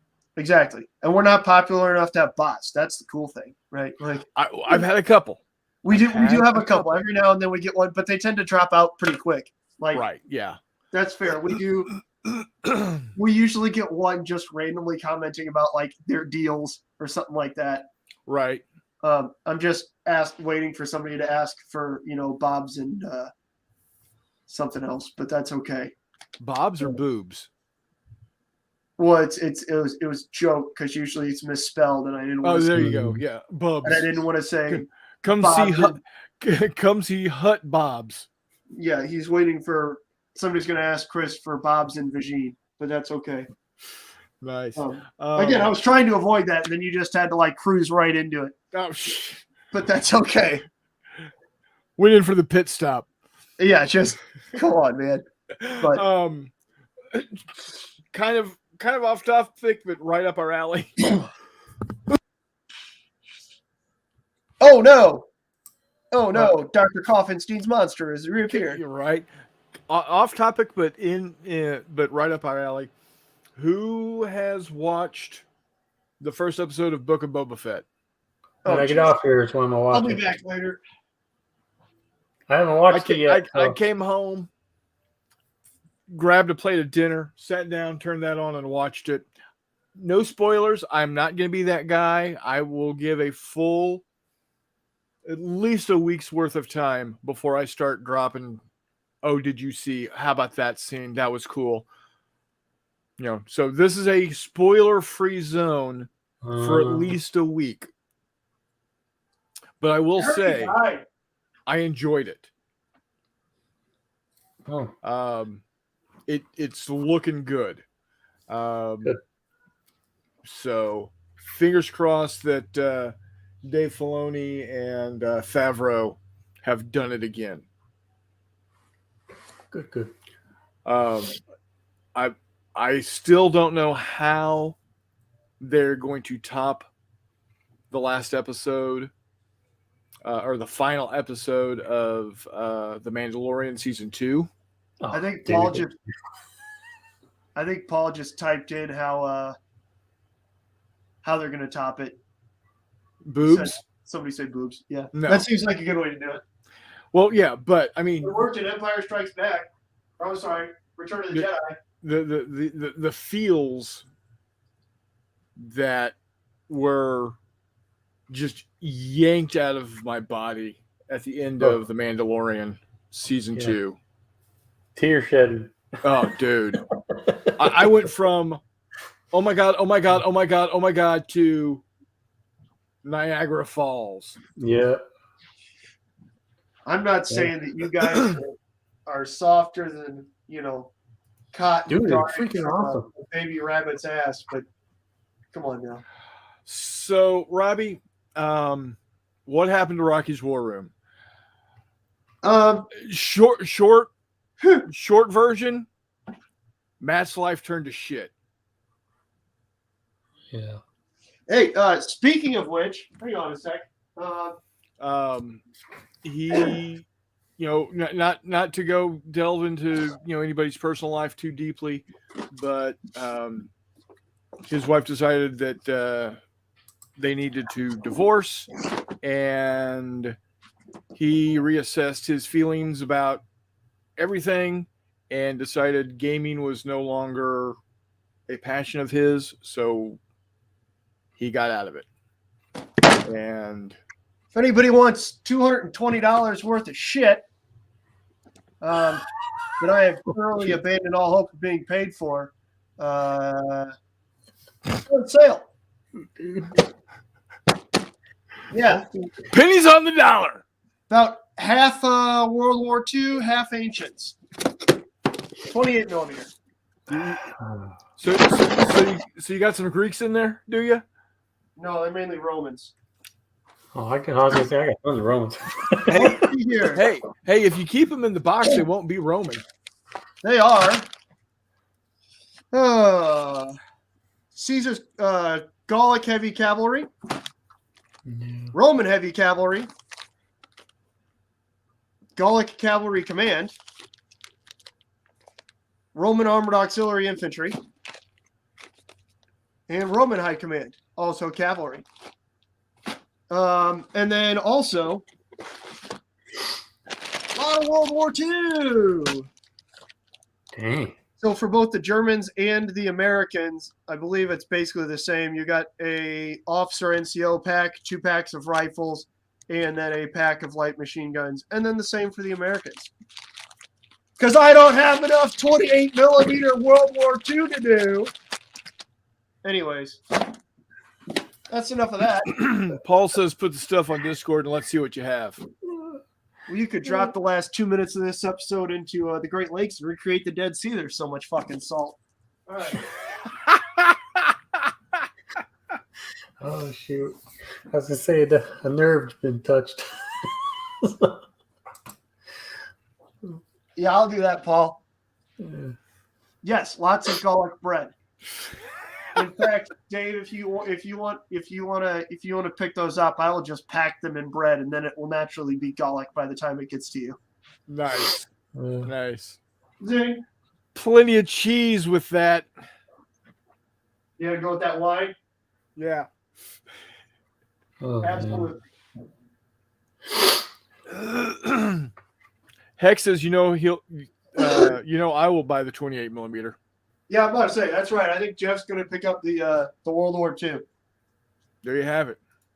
Because it's like that's not a bad thing for somebody wanting to get into platoon level World War II. It's just the garlic bread is bad for the teeth.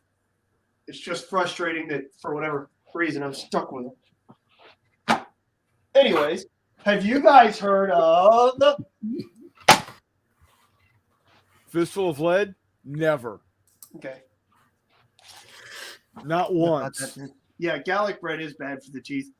I wouldn't not once. Dude, Jeff will buy the 28s off you. Yeah, no, I know. We talked about that. Yeah. I need to ship them to him. I got some Europa games for him here too. Not once have I heard about Fistful of Lead. Actually, there's a good point, guys. What do you think we should Chris and I work on starfighters into ships? Was that something that somebody on here was talking about, or was that on the BSing with the Baron? Well, I had talked about it previously last week. Whoops. And Paul said he would playtest anything that we put together. Well, there you go. So we need to. Paulie, when those pre-dreadnoughts come in, it's happening. Yeah, I think what we should do is start with pre-dreadnoughts and dreadnoughts, World War, 1800s to like 1920 time frame. Because you don't have to dick around with radar, you don't have to dick around with aircraft, not too much with submarines until you get into actual World War One. Yeah, I mean, you've still got torpedoes, but it'll work very similarly to like the airship stuff, which we can also play because I have a problem, and I made a bunch of airships too because I have a problem. So the other thing I've also been doing, I've been working on is jet fighters. Yeah. Taking the starfighter rules and applying a Korean War and early Vietnam War veneer, as it were. Like I said, I've been rocking out that Rourke's Drift stuff because I feel bad because I've been telling Jay about it for like a year or so. Yeah. Yep. I was working on that most of this afternoon. But I think there is a time and place for Eat Hitler at March to Victory. Eat Hitler. Oh, yeah. No, yeah. Get ready for that one, guys. That's going to be funnier. That needs to be a thing. Oh, yeah. I need to base the dinosaurs and then build like 80 million jungle terrain bases, and I'm good. Well, I bet you could talk to Jay. He's got a table's worth of jungle. That's fair. Doesn't he have that big Aztec thing or something? Yeah, we're not touching on that. We're not. Man, Warlock, you just got like a whole roster set up for Friday night fights when you come to the right, buddy. Okay. Yeah, Paul. You know, I've the stats that I'm putting together should be able to work for World War II aircraft also, because let me. I have a spreadsheet. I have a spreadsheet. It sounds like I'm about to say, like we got that. We have a bunch of not random,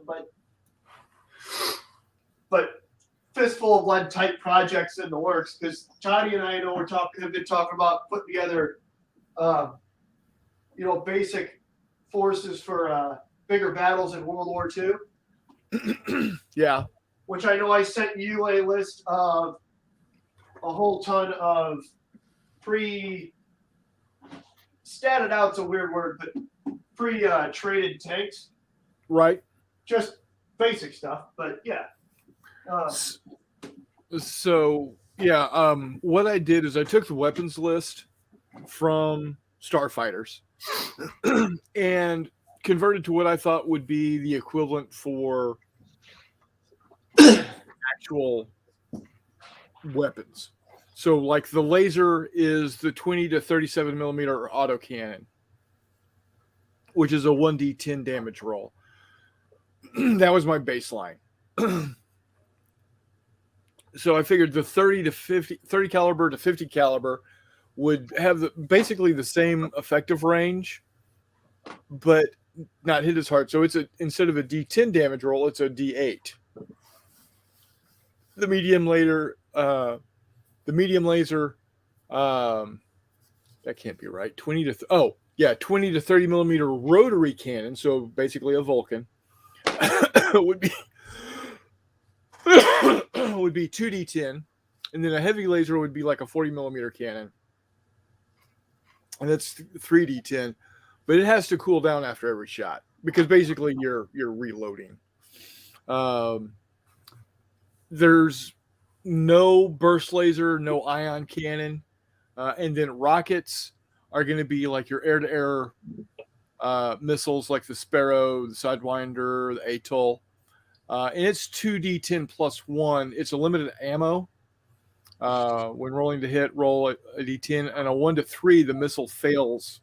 So even if you get a hit, it doesn't hit because it dropped off the rail and went zipping south because you flew through a cloud, which happened a lot. Wait, there's clouds in the sky?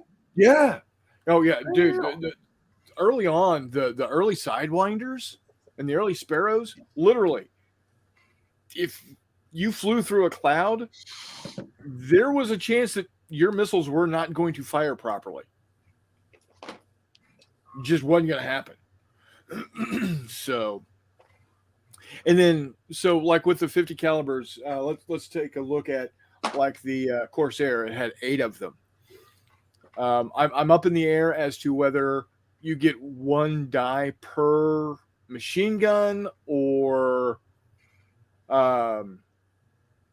but see, then you run into the issue of, holy crap, I'm rolling 8 dice for just a single aircraft. Now, again, it's only D8s, but still, so I'm up in the air as to exactly how I want to handle that. But yeah, that's where I started. So then I looked at like the F8 Crusader. It had 4 20 millimeter autocannons. So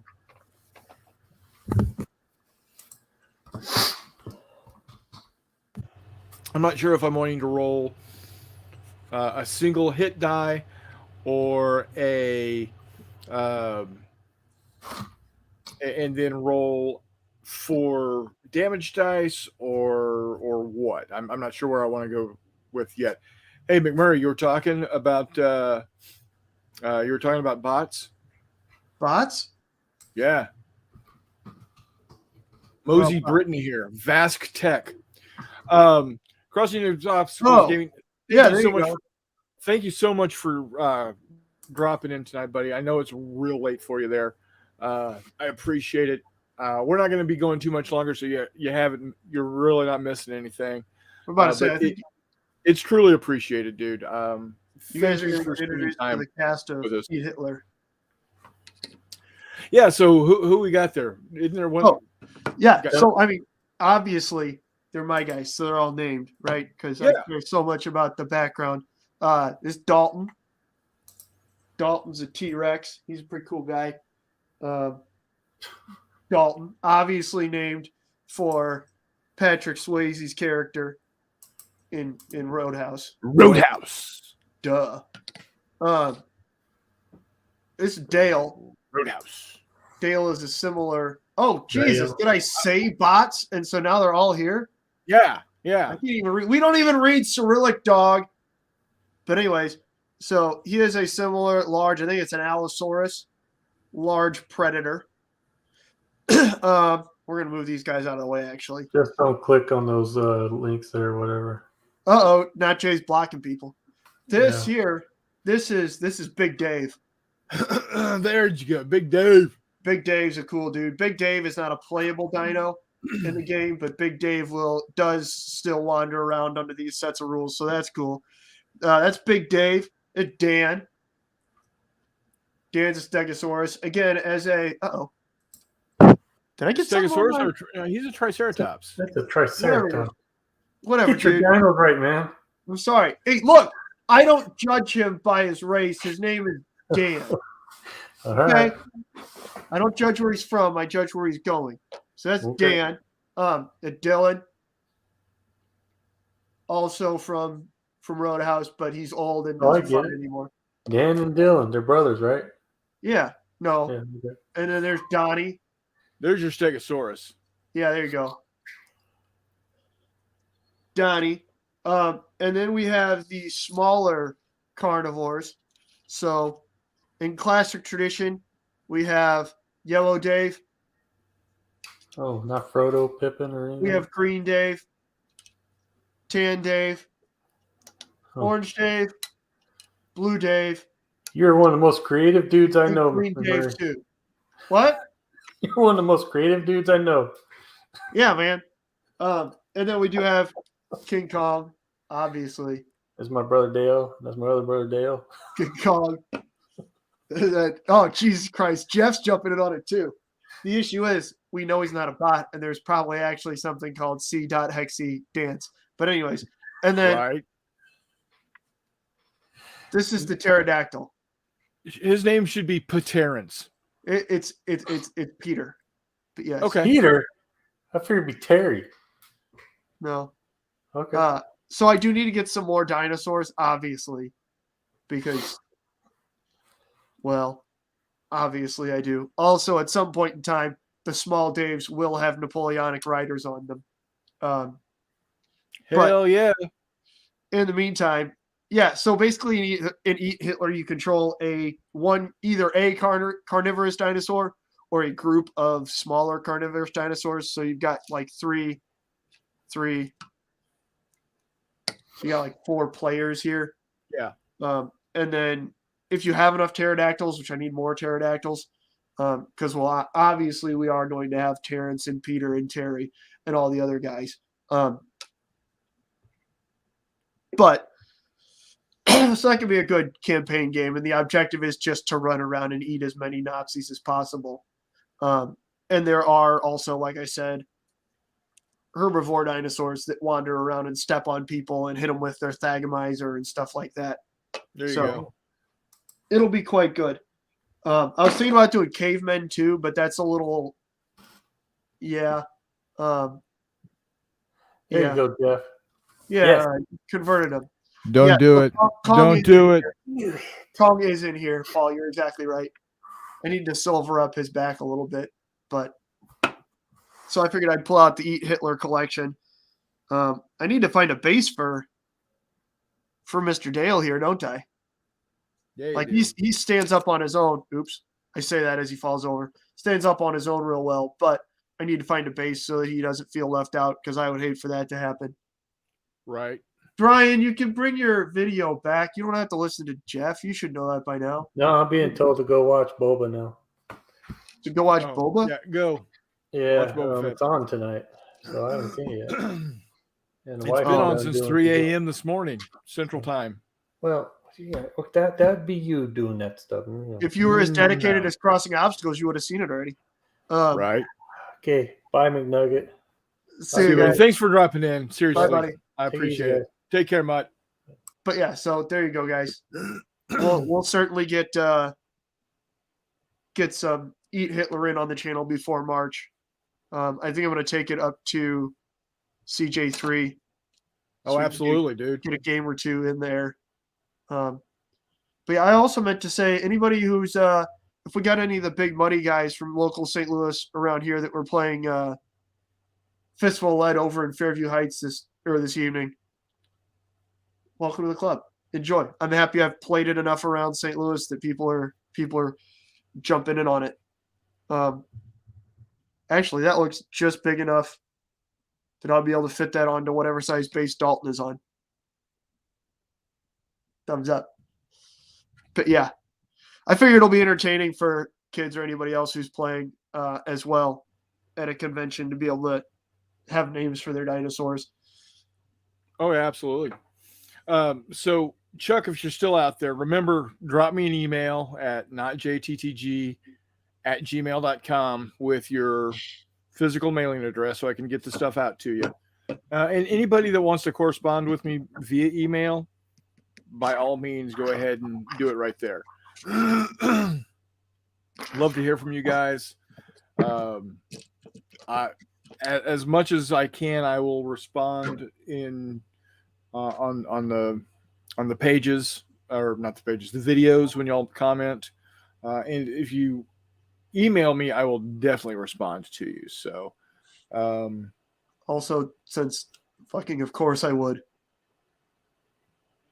we'll have Napoleonosaurus dinosaurs naval. There you go. Because these guys are gonna have to fight some. Yeah. I saw those and I was like, well, that's the way we can do Napoleonosaurus is right now. Yeah. It's the best day ever. We have a problem. We refer to the fact that I'm playing like with dinosaurs like I'm an 8-year-old, or the fact that you guys casually mentioned something really dumb and I just go find it already in my house. Actually, neither of those are problems. I'm a grown-ass man and I can do what I want. Yeah, you can. I do what I want. Yeah, it's good, guys. We have officially got super loopy. Fever's probably back, so I got that going for me. Which is nice. Yeah. All right, boys. I think we're going to go ahead and wrap it up for the night. That's the year, guys. That's also not Jay saying very politely, "What the fuck, McMurray? Stop talking." No, not at all. We've already gone 2 hours. It's 10:30. I got to go to work in the morning. I still have a video to finish. It's super good to see everybody, though. So, absolutely, guys. Thank y'all so much. Let's go into the new year with open eyes and see what we can do. Open eyes and full hearts. Yeah, there you go. Maybe this time next year will be 200, 250. Yeah, who knows? Maybe we'll be at 110. You know what? At this point, doesn't matter. You guys, the loyal fans that come see us every week, y'all are the important ones. So I'm glad some of y'all that don't normally get to see us live got to see us live tonight. We are going to be doing more Sunday shows. Not every Sunday, of course, but we are going to do more Sunday shows for those of y'all that can't stay up as late or get up as early as we're playing at your local time. So let's see. Dave says, good evening then. XX says half day tomorrow, then going to Sam's with the girls. I don't want to know what Sam's is. Oh, like Sam's Club? But good for you. Okay. No, Sam's Club is in all caps. He's doing something sketchy. But good for you. Yeah, I don't know what the hell he's doing. Paul says, see ya. Great chat. Thank you, Paul. And then Robbie says, thanks for a great year. Looking forward to 2022. Happy New Year to all. Robbie, thanks for being a great a great viewer. All of you guys, Paul, Robbie, Chuck, Dave, John from Joy of War Gaming, who gets to pop in every once in a while. Steve. I don't know some of your guys' names. Modeling for Advantage, when you pop on from time to time. Cross Obstacles Gaming. All you guys, thank you. It's greatly appreciated. So, cool. And he says yes. So yeah, Sam's Club. Have fun with that. So, all right, guys. Got one more video with ships coming this Friday. Again, a little sneak peek. And let us know what you guys want to see. Yeah, let us know. I mean, shit. I got lots of different stuff. I've got plenty of Star Wars stuff I got to paint still. I got these guys. And I've got stormtroopers, and I've got all kinds of shit. So Chuck says be safe all. Yes, be safe, especially this weekend. It's as my mom used to say, it's amateur night. People that don't know how to drink go out and drink. So please be careful. McMurray, you be safe this weekend. Too dumb to get hurt. We're good. Yeah, there you go. So take care, all. And until next time, we'll see you on the flip side.